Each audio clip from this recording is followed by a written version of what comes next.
sesudah mendengar penjelasan dari para dokter yang ahli, 85% itu tidak ada gejala klinisnya.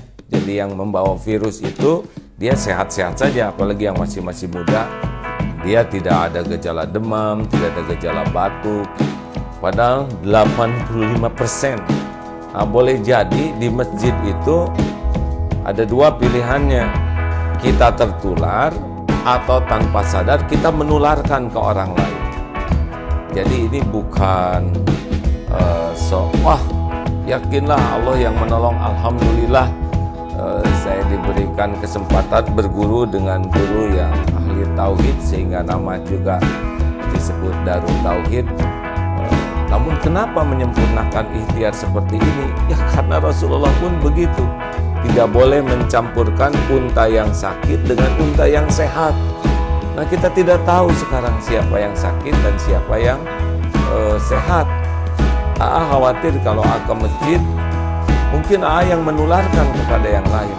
Karena orang-orang sehat itu ujiannya sekarang 85% virus itu tidak menunjukkan gejala klinis.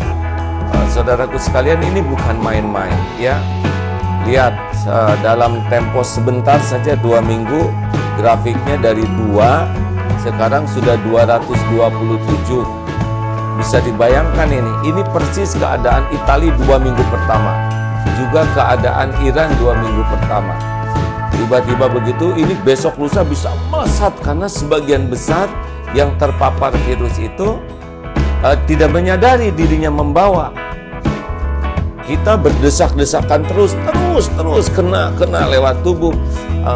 Kemarin sudah juga menyimak penjelasan dari dokter yang langsung ini berinteraksi. Beliau mengatakan sekarang kawan-kawan dokter itu dari ahli paru sebagian sudah dirumahkan. Ventilator juga sudah berkurang. Jadi ini belum apa-apa.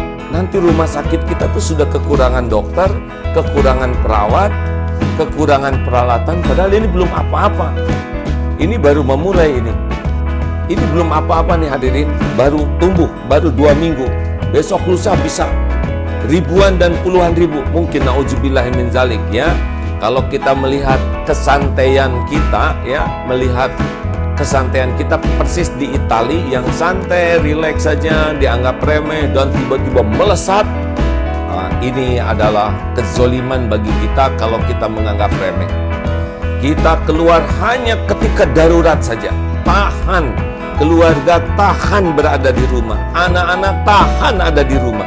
Karena keluar kita tidak tahu jarak sekian akan kena. Ini penting. Kawan-kawan harus bisa memahami ini bahaya besar di depan.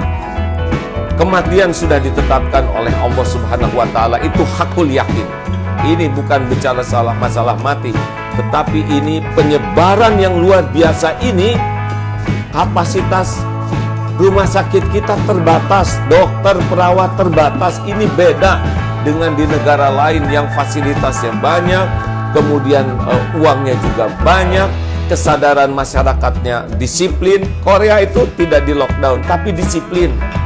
Dan setiap hari itu mengecek dari sini tuh sampai 15.000. Nah, kita sudah hampir setengah bulan, baru berapa ratus yang dicek. Ini luar biasa di depan ini. Saudara-saudaraku sekalian, ini luar biasa di depan.